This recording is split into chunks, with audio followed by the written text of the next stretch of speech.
Bonjour, je suis Jean-Claude Ghislain, je suis praticien hospitalier honoraire. J'ai exercé une vingtaine d'années la pharmacie hospitalière dans les établissements publics de santé en France et j'ai ensuite rejoint nos agences nationales, en l'occurrence l'Agence française de sécurité sanitaire des produits de santé, pour créer et diriger le secteur des dispositifs médicaux pendant une douzaine d'années.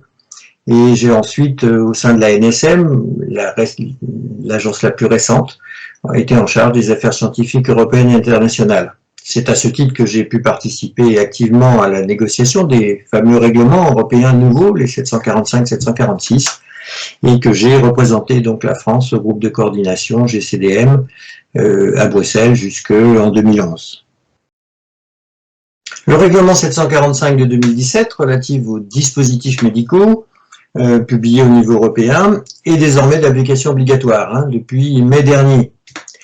C'est en quelque sorte les nouvelles tables de la loi. Et c'est pour ça que finalement ce titre des 10 commandements du DM, qui en fait m'a été soufflé pendant la préparation de cette séance, m'a semblé approprié et je l'ai trouvé tout à fait intéressant. Donc il s'agira en fait ensemble de parcourir les 10 questions essentielles qu'il faut pouvoir se poser suffisamment tôt quand on est porteur d'un projet de développement d'un dispositif médical en vue de sa mise sur le marché européen.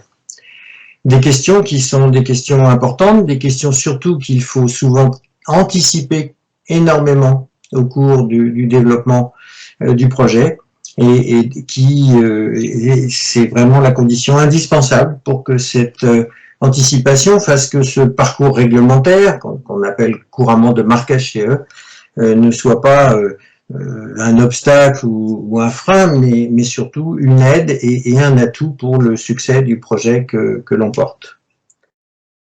Écoutez, j'aurai grand plaisir à vous rencontrer très prochainement. J'espère avoir le plaisir d'échanger avec vous autour de cette en quelque sorte nouvelle donne en matière de dispositifs médicaux au niveau européen et qui mérite vraiment d'être regardé de très près et que ce règlement est une chance considérable ayant clarifié les règles, donc une chance considérable pour la réussite de tous ceux qui portent des projets innovants pour ce secteur.